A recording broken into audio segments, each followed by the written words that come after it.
Hey, Eastmark. Welcome to a podcast that is not just about a place on a map, but more importantly, the people that make this place unique. My name is David Girizzo. I'm a Mesa native, a husband and dad, a realtor by day, and a podcast host by night. So come along as we get to know some of our neighbors here on All About Eastmark.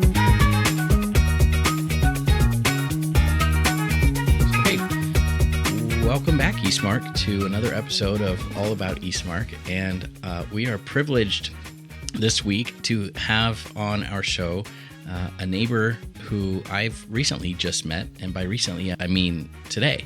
And so I've heard good things about this wonderful neighbor, and I'm looking forward to this conversation where we can all learn something about her together. So Jacqueline Cruz, welcome to the podcast. Thanks so much, David. And I've heard such great things about you and listened to several of the podcasts, so I'm happy to be on it. Good. Well, I'm happy to have you here. So let's start right there with a little bit about you. Tell our neighbors who you are, and a little bit about your family makeup and anything else that you find interesting and valuable for us to know right off the bat. Yeah.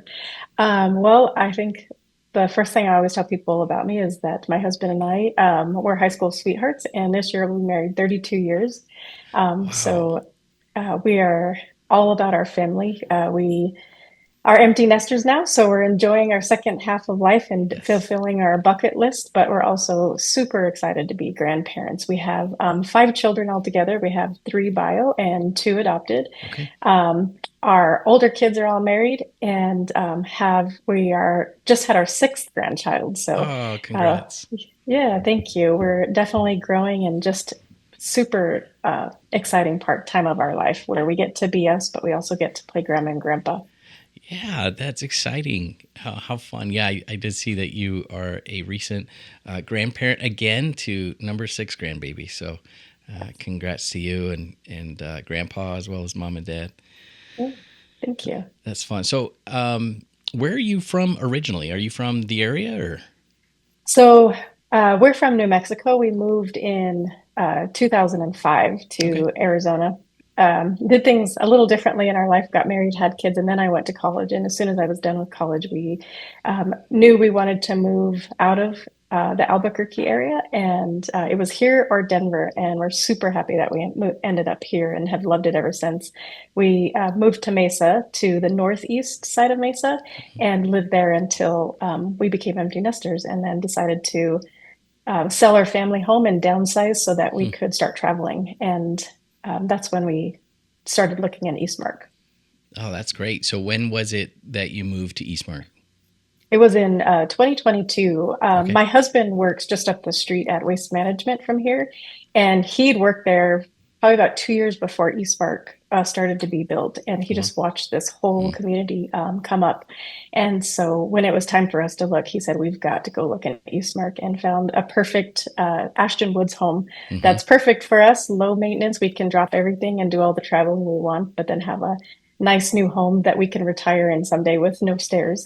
Yes, absolutely. That's great.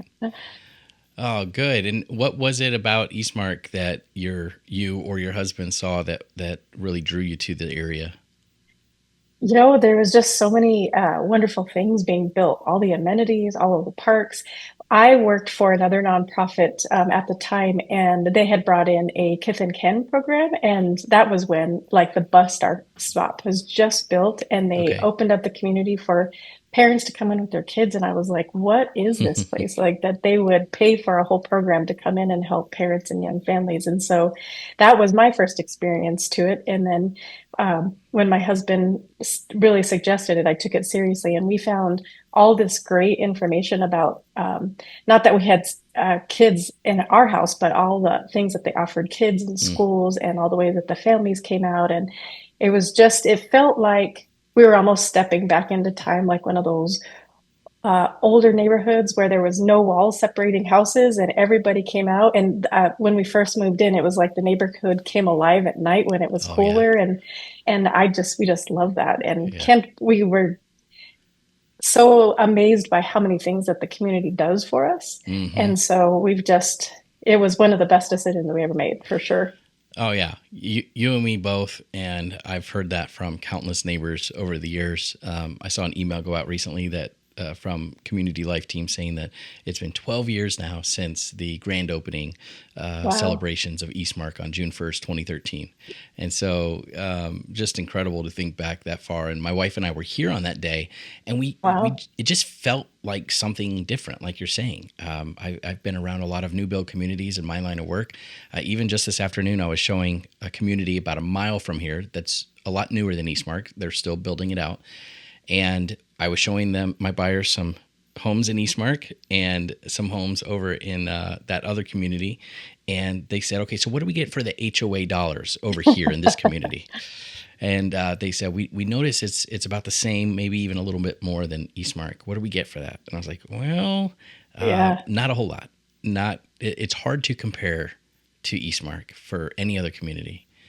So yeah, Agreed. there's a lot And going on. people are blown away when I tell them what our HOA is, Yeah, exactly. because they do so much for us and it doesn't really, it's just, it blows my mind how Yeah. much they give us and how far they can stretch our dollars to do all this for us. Yeah, it's incredible, and well, I'm glad that you and your husband found a home here, and hope you enjoy it for many years to come. Um, Yes, yeah, that's the plan. that's the plan. Good, good.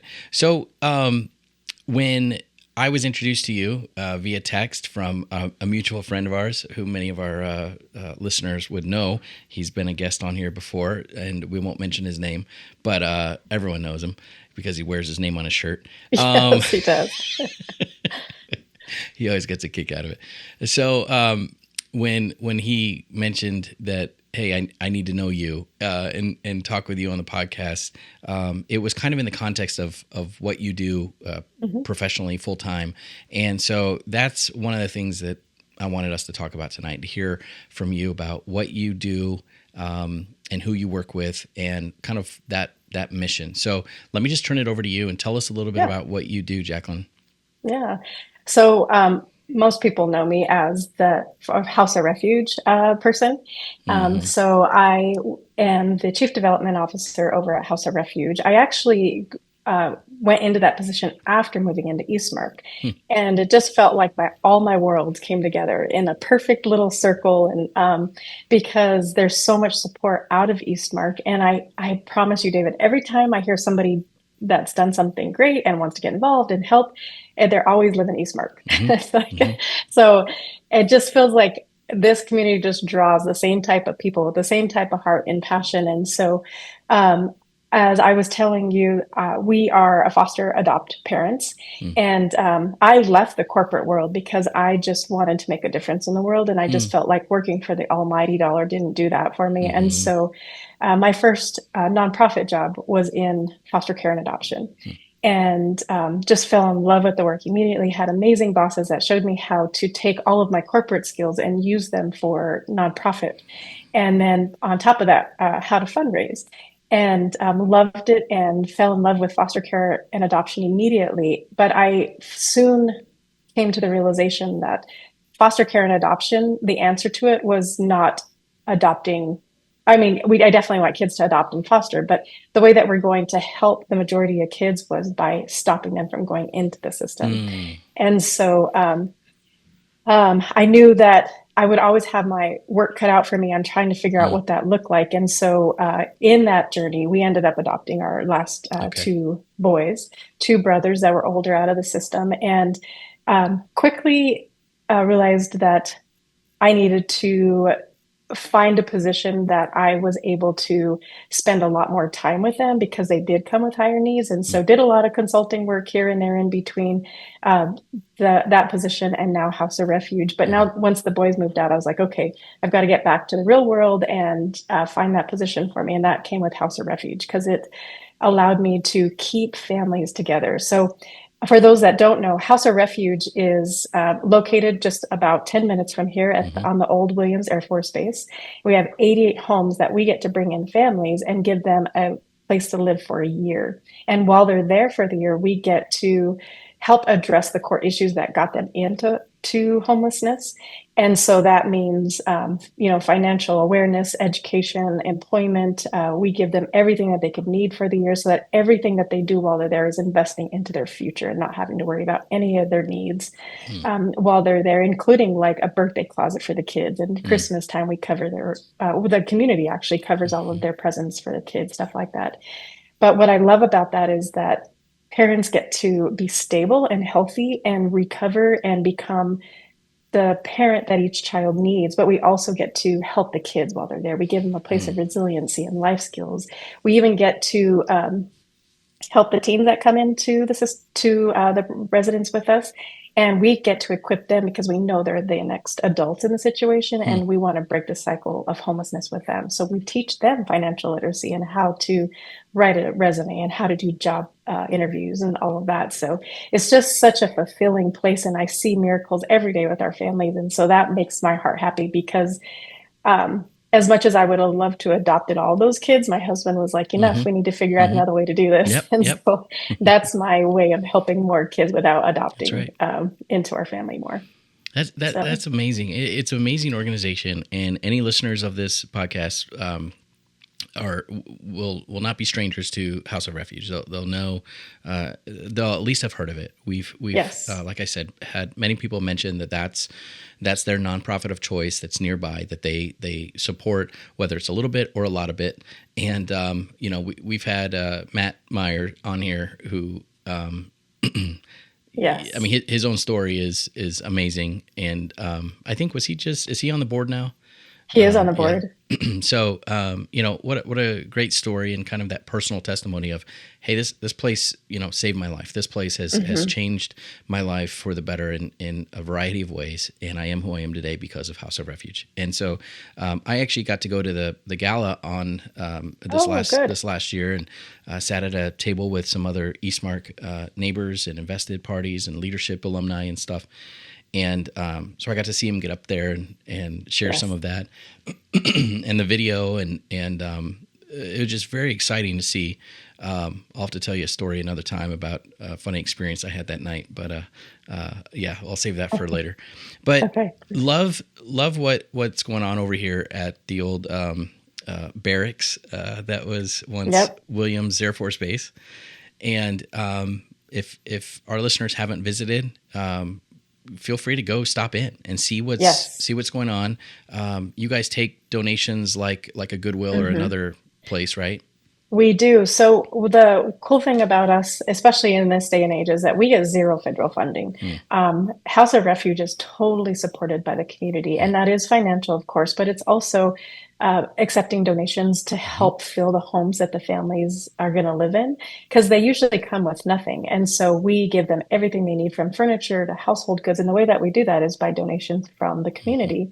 So the reason that we are in constant need of it is because when they leave, they get to take it all with them as well. So they never have to start over again. And so we have lots of wonderful residents from Eastmark that will come and donate, like they've cleaned out their kitchen and they have extra, plates and forks and all of that good stuff. But we also have some really amazing, even kids in our community. I'm sure you've seen the National Junior Honor Society members out there doing a drive for House of Refuge. And there's just such a philanthropic spirit in Eastmark. And I love the fact that we're passing it on to the kids who will, is our future, and being able to keep doing stuff like this for families in need. Yeah, absolutely. That is amazing to see. And we'll talk a little bit more about the philanthropic efforts that are currently at play here in our community. But as far as House of Refuge goes, tell us a little bit more about, how does someone come to be a resident at House of Refuge, and how many individuals or families, I guess, either way you want to slice it, do you have at any given time? And then I guess what's the tenure, the length of time that the average family might stay there? I know that's a lot, but that's great. So to be accepted into the House of Refuge, you technically have to be homeless. So we know of families that are facing eviction and stuff, but we really can't help them until they are actually homeless. And the families that we serve are typically living in their car with their kids or they're couch surfing, and their welcome is just worn out. So they have to be homeless. They have to have custody of a minor. So Mm, there's lots of places that will help single adults, but there's not a lot of places that help I kids. So see. we are specifically for families. Okay. We serve about 250 people every day on our campus, in the 88 homes that we have. 150 of those are kids. And Mm, so we have our own little eco community back there. And we try to keep it as safe as possible. So there are things like the parents do have to be drug and alcohol free. mm, They do have to pass a background check. We know there'll be bumps in the roads, but we're looking for major felonies, especially like sexual and violent crimes hmm. like that, just so that, again, we can keep our community safe. And then they have to have some sort of income, whether that's a part-time job or, child support, disability, whatever it is, because we are truly a work program. And Sure. we are the step in their journey that when they're ready to get back on their feet and need to just that safe place to stay until they can do Mm, that and get the skills and tools that they need to do that. That's who we are. yeah. So they do have to have some sort of income. But then when they get there, they do get to come for a year. So we have 12 months from when they come in, and there are services that they have to take so that we can address that. They get Mm, case management every month. Those case managers are like their biggest cheerleaders. They help hmm. them set the goals of like, what does your next step in housing look like? And so they set that goal for themselves, and then we walk them through all the steps that's going to get them there. They help them, like we offer classes as parents. Like if they Mm, need parenting classes, we do a lot of financial literacy classes. We do because a majority of our families are actually coming out of domestic violence situations. We do hmm. domestic violence training, so they know what healthy relationships look like Mm. and like what healthy boundaries look like, stuff like that. So it's um, it's because we don't get federal funding, we can mandate those services. And that's what makes our program so successful, because we have 89% of the people that graduate from our program do graduate into long-term stability and Mm. housing and self-sufficiency.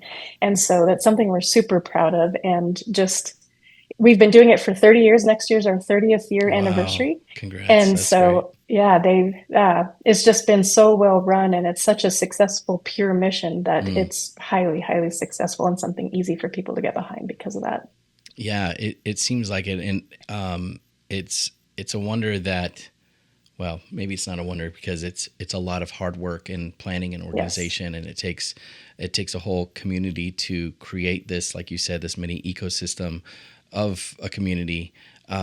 But it's a wonder that there aren't more places like this. But perhaps because it is so involved and so well rounded, and such a specific focus, even knowing who your target market is, so to Hmm. speak, to use a crude marketing analogy, and know this is where we want to see them go, and we're going to do Yes. everything that we can as as a House of Refuge to get them to this point.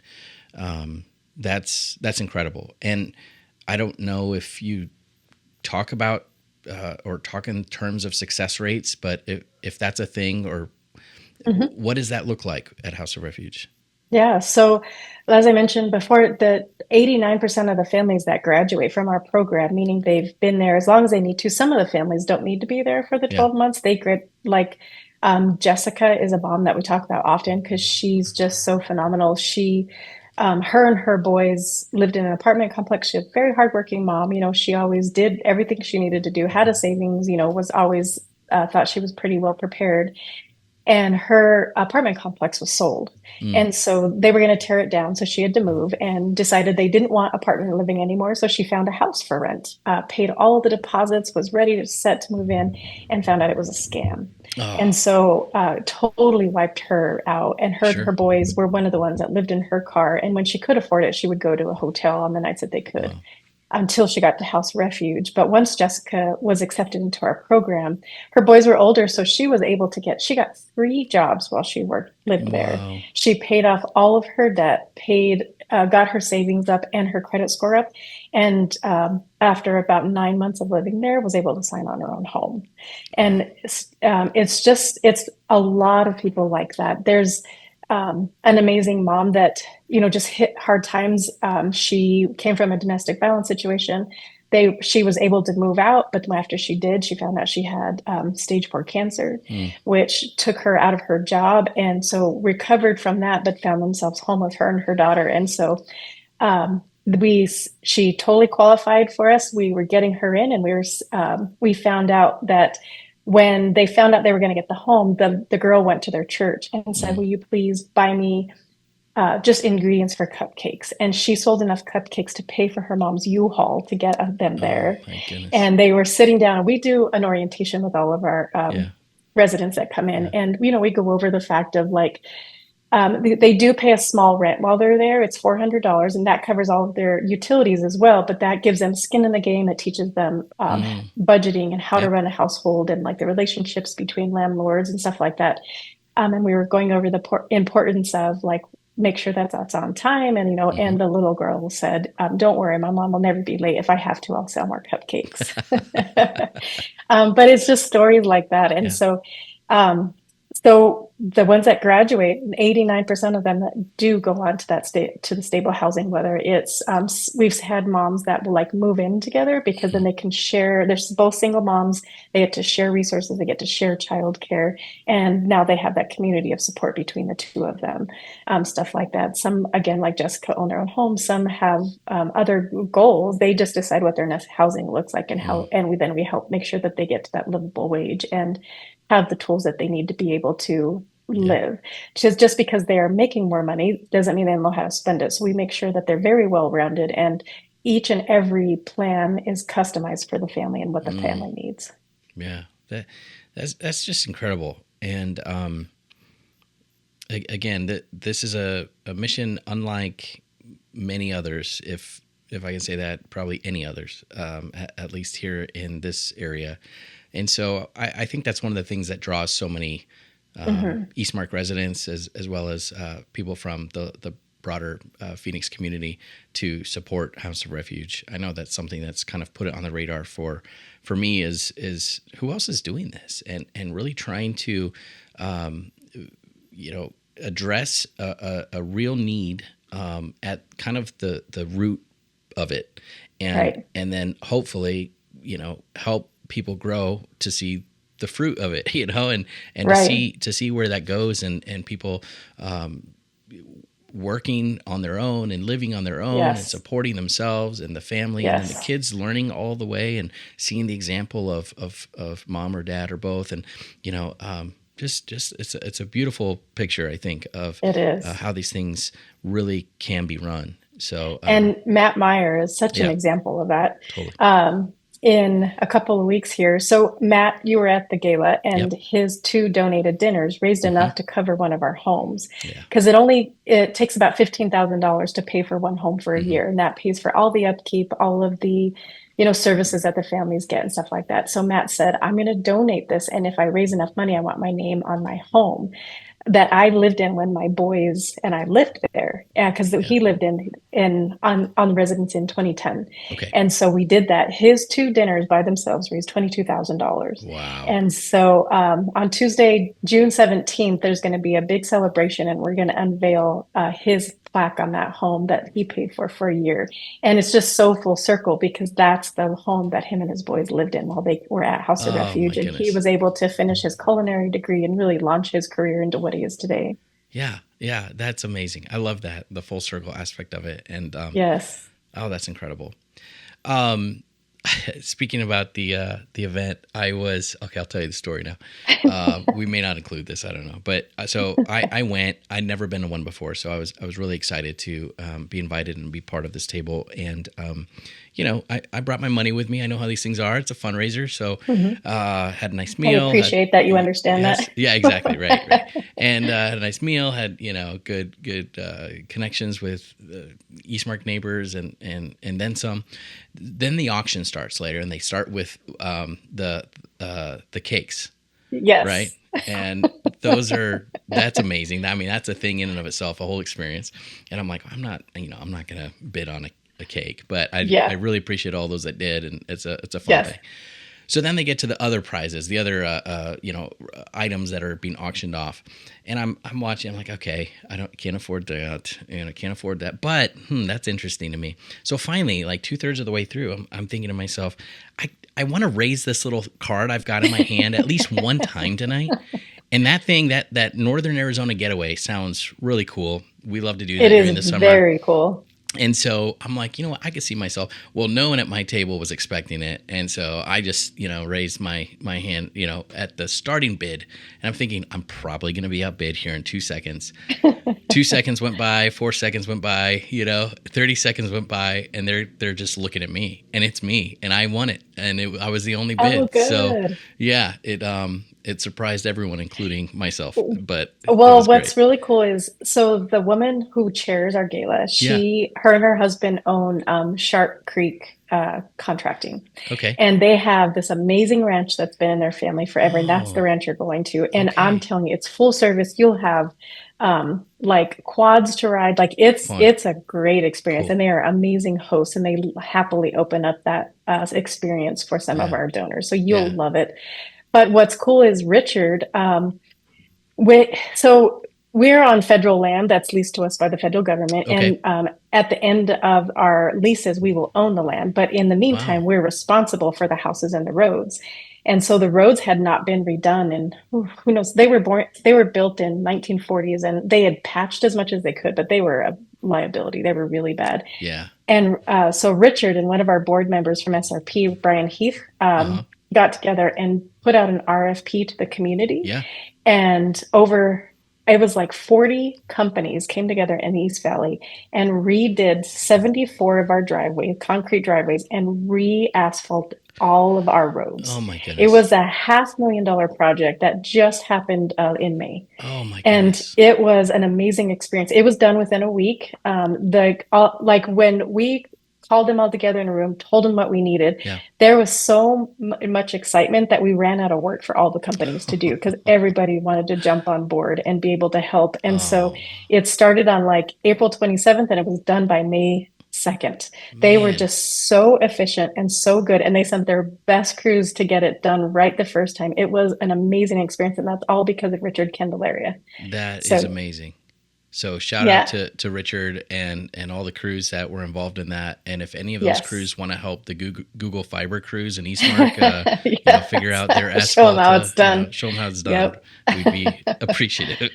Yes. No, that's incredible. And I'd love to see that. That's exactly the kind of picture we're talking about with House of Refuge. And even just being at the event with you guys a few months ago and seeing all the people coming together to say yes. I mean, Mayor Mark Freeman was there, and of course Councilmember Summers, and then just so many business owners in the community and people who have really latched on to the vision for what's happening with House of Refuge. That was incredible.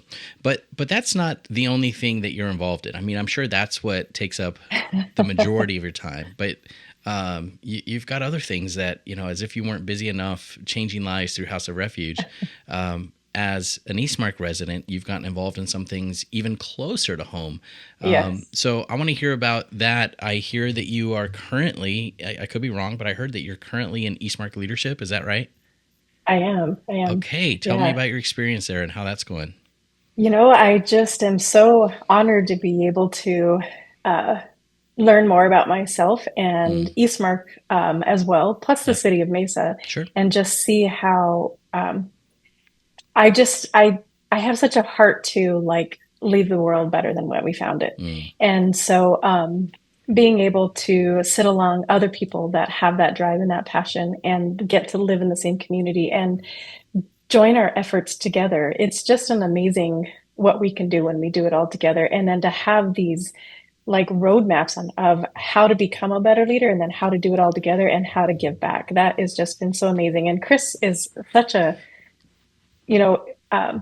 I believe this is what he did before he came to Eastmark. And so he's the perfect person to lead it and just grow the influence here in Eastmark amongst ourselves and for the city of Mesa. So I really, really enjoyed it. We're just now starting. I think we're deciding on our class project, which will involve the library, which is really cool. Yeah. So I think what we've decided to do was give the library an international section because Oh, Eastmark is so diverse in sure. the ethnicities that are here, and so being able to start that library off with books in so many different languages, we're excited to do that. Plus, I think we're looking at doing books of like leadership and stuff too, so that there's just going to be like this whole Eastmark section that really represents the things that we stand for and the people that we are. It's a really cool project. Oh, Jacqueline, I love that. And this is something near and dear to my heart. The leadership program here in Eastmark, and I don't know that too many of these episodes have gone by where I haven't mentioned it or it hasn't come up. And especially with I don't know that our listeners know not just about the leadership program, but that there is a project, a give back element to each year's leadership class. And so that's kind of the culmination of all the things that everyone's learning and working towards throughout the year. And I was class one in, when did we graduate? 2014 or 15, 2015, I think. And I was driving these buyers by Anatoly Square Park here in Eastmark on kind of the northeast end of Eastmark earlier today. And I pointed out the flagpole that's there in the park and said, you see that flagpole? I was a part of a leadership class that, had that as our class project to install that and place some pavers and bricks, with people's names and little messages. And each leadership class since then has done something. There was the party trailer that sits over at the mark that people can rent. There's the little libraries. Yep. I think that was a couple years ago.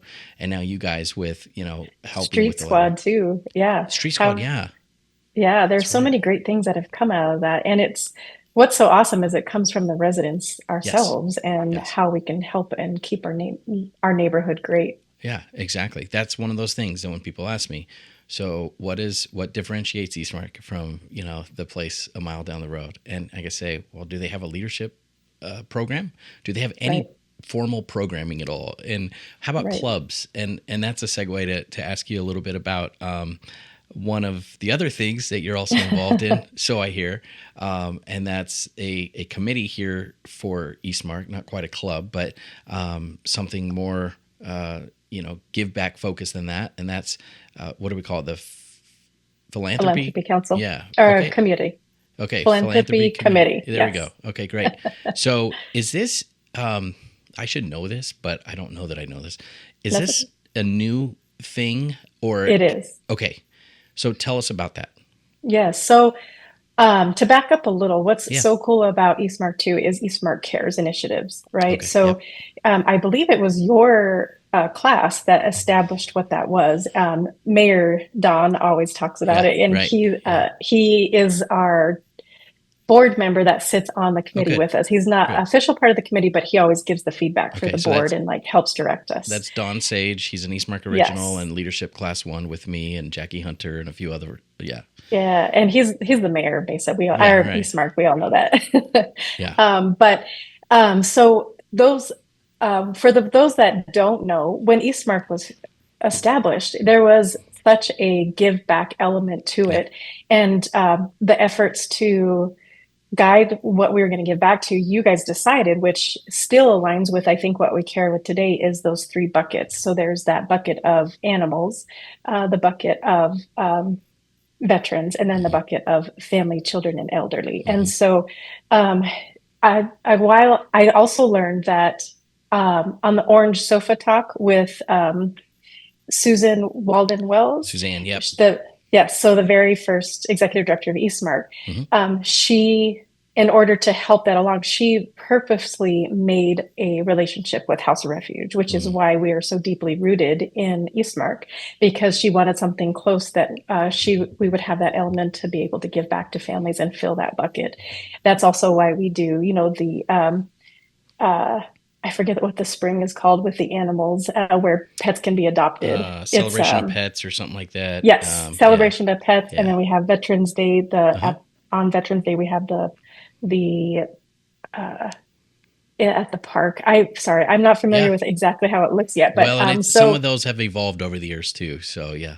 Yes. So, and then we do Jingle Jog, and the Jingle Jog efforts, money raised has been gone back to House of Refuge. So. And when I wear that hat, I take off my House of Refuge hat and I put on my community member hat because I Okay. am a community member of Eastmark. And the reason that I cared so much and wanted to be a part of this is because I wanted to help direct and make sure that this stays alive and well in Mm, Eastmark. And so I loved being able to just be a part of what did this committee look like? So I joined the council that helped us put it together, the charter and what it was going to look like mm, and all the things that they were going to accomplish. And then later on was applied to be on the actual committee. okay. So there's about four of us. We're always looking for more residents to be a voice on that because for a while, all those efforts were just kind of decided by, I think, staff and some of the board. But they really, truly, the thing that I love about Eastmark is they always want the residents to have a Hmm. voice in Hmm. everything that we do, and that's such a big element of what we do, and such a big part of our culture.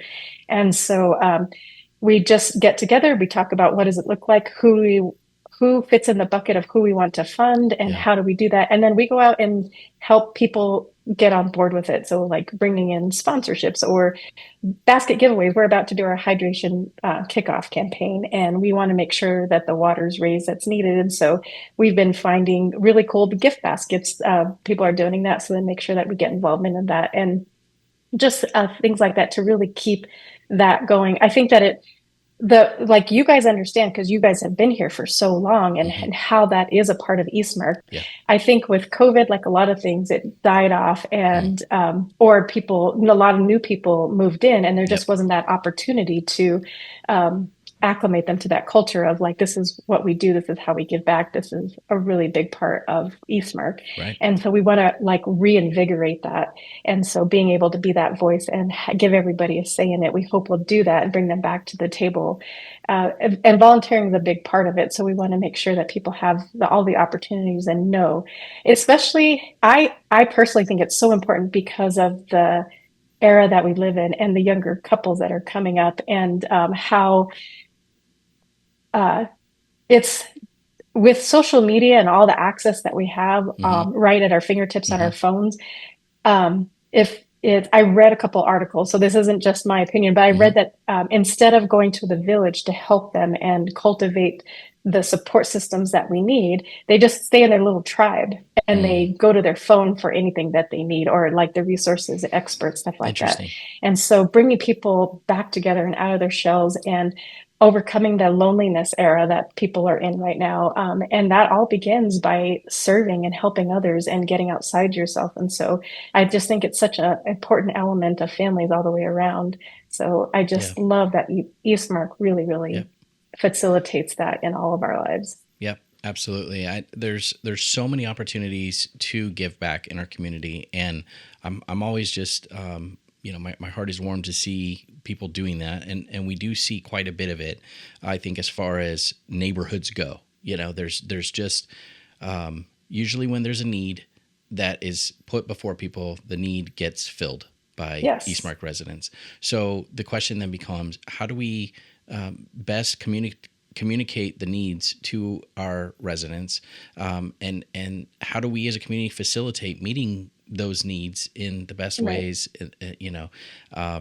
and in a way that we can sustain that culture over time, because people can get burnt out from giving or doing or so yeah, there's a lot of elements here that I'm Mhm. glad we have an entire committee now of residents working with board members and community life to work through these things. So if someone wants to be involved in the philanthropy committee, Mhm. first of all, do they have to be able to spell philanthropy or say it correctly? Because I can barely do that. I think we could speak to text and Yeah, it'll write down exactly. for There you us. go. Use AI to help us with that. Yes. Yeah. But how do they get involved Yeah. in a committee like that? Um, just like everything else, I go to Eastmark resident page, Okay. and there's all the clubs and stuff. You can always even just call the office or one Yeah. of the staff members, and they'll direct you right to it and fill out the application or express interest, and somebody will show you how. It's hard. It's not hard to get involved at Yeah. all. Right. And the second you say, "I'd like to help," believe Oh me, yeah. somebody's going to be right there to Oh help yeah. you get involved because we definitely need it. And there's a lot of us that are involved, but there's so many more that aren't. And there's lots and lots of opportunities. And any capacity, however they want to get and give. And you're right. Like, I think that there are some of us that are, a little fatigued in giving. And so that's why we need so many people, so that when we are in that season where we need a break and restoration, we can do that, because then we have so many other people that are going to step up and do it. Seasonality of life is a very real thing that we've all experienced and are experiencing. And I remember very early on, I was very involved. My wife and I were very involved early on when we moved into the community. And then, God started blessing us with children, and we're like, hey, you may not see us for a little bit. Yeah. And we had twins right out the gate. So it was like, wow, double trouble, or a double blessing. And so, but I remember going to Suzanne and Kimberly at the time and saying, hey, if you don't see us around for a little bit, we're still here. And I promise we'll re-engage over time, and that's just how it goes. Right. So, even this Saturday, I saw a note go out a couple weeks ago about the hydration campaign. And that's something that's been awesome. City of Mesa and, who's the big organization that puts it on? Meta or EdgeCore? No, there's a... Oh, United Health, United Food Bank. United Food Bank, thank you. That's it. So I know there was a link in the email, and I think it'll go out to all residents soon. But United Food Bank does this every summer, collects water bottles for the less fortunate and those that are going to be out on the streets during the hot summers and then some. So Eastmark has been involved and a huge participant in this with the City of Mesa for many summers now. And we're kicking it off this Saturday, June 7th. I hope to have this podcast out before then. And so that's going to be at the Mark right there on Palm Plaza. There's going to be a lot of fun. And you guys, thanks to you, we're doing this differently this year.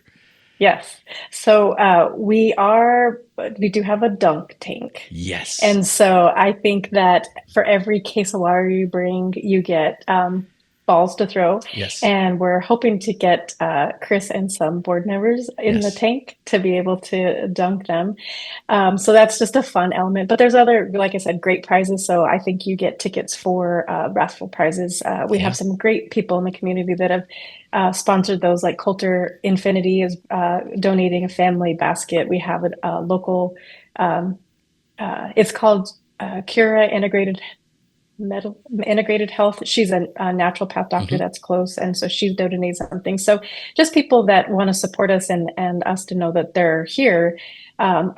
We have lots of great booths that are going to be there, vendors that are coming out for that. So it's going to be a lot of fun. And then, of course, it correlates with our family market that's out there every Saturday. So if you go to that, then you can hit both and be able to help and have fun. Exactly. I will be out there. I will have a booth, and I look forward to seeing a whole bunch of people from the community. It'll be a warm day, but it's only from 9 to noon. And so come on out and say hi. I may or may not end up in the dunk tank. That is TBD at this moment, but I heard that they might need extra volunteers, and I might find my way there. So it's just going to be a lot of fun and supporting a good cause. And people can give all summer long to the hydration campaign, but this will be one of those kind of kickoff opportunities that we're looking to fill. I think like 9? No, more than that. How many pallets? I think we want to do 8 pallets. 8 pallets. Okay. Of water. Okay. Okay, great. So yeah, people could just donate online too. Just be on the lookout for all that information coming soon. But it's gonna be fun. So let's wrap this up. Jacqueline, you've been a wonderful guest, and it's been wonderful to hear about your story and all you're involved with. When you are not working at House of Refuge and serving others there and in your own community, what keeps you busy with the time you have left? Yes. Well, of course, grandkids. But one of my husband's and my favorite thing to do is we just absolutely love to fish. Oh, fun. Yeah. So we go, being from New Mexico, we'll go back home to the Pecos River a lot, or we go up north. We love Sedona fishing. Sure. The trout up there are just gorgeous. Yes. Unfortunately, I won't be at the hydration campaign because we'll be at Big Lake with our family. Cool. And I hear I have some really big Gila trout up there. So awesome. Very anxious to do that. So watch out for those afternoon thunderstorms at Big Lake. They come in out of nowhere. You've probably good to know. If you've been there before, I don't know, but not Big Lake. This will be our first time. Okay, but yeah, you can get rained out real easily, but it's just beautiful up there. So good. Very excited. Enjoy the White Mountains. And what's next for you? you're doing all this stuff right now. I mean, where do you see yourself in a few years from now? I'm just so excited to grow with House of Yeah. Refuge. We will own the land soon, Oh, wow. and that just blows the doors wide open for us to be able to grow and our reach Okay. and our services. And so I'm super excited about what that brings and how we can grow that. And this area is just so amazing. It's growing so fast and has so much to offer. But of course, with that will come more homeless families Hmm. too. And so being able to grow in every way with this area is just very, very exciting for me. So one day I'll retire and maybe have my own little coffee shop. That's my ultimate dream, is just to Yes. employ all my grandkids at a coffee shop somewhere. But Yes. until then, I'll be definitely fighting for those families at House of That's Refuge wonderful. with those families. Yep. Yeah. So You have to find a coffee shop like on a creek or a river or side of a lake so you can teach fishing lessons as well. that's a great idea. Yeah. Sell bait right out of the store. Exactly, right? Yeah, coffee and tackle shop. Yeah. I would totally go there, and that's great. Well, Yeah. thank you for all you do. If someone wants to get in touch with you because they want to either donate to House of Mhm. Refuge or be involved with local philanthropy, is there a way for people to contact you? Yeah, absolutely. So, um, of course, they can always go to the House of Refuge webpage, Okay. houseofrefuge.org. Hmm. But my email is Jacqueline at houseofrefuge.org, and Okay. that's JACQUELINE at houseofrefuge.org. But yeah, I mean, anybody that knows me, I always tell Yeah. them, feel free to give my information, so Yeah. I'm happy to give anybody a tour and show them all around, or they can call me with any ideas or just have coffee. I love Yep. meeting people. I love just making new friends all the time. So anybody that wants to sit down and have coffee with, just let me know. So Wonderful. Well, thank you so much, Jacqueline. We'll put all that information in the show notes too, so it's easy for people to link to. And look forward to grabbing coffee with you at some point soon. great. Again, you came highly recommended from our mutual friends, Mark and Colleen, and I'm sure we'll be seeing you around here very soon. Enjoy fishing this weekend. Thank you. And thanks for being a part of the show. Yeah, thank you for having me. I really enjoyed it.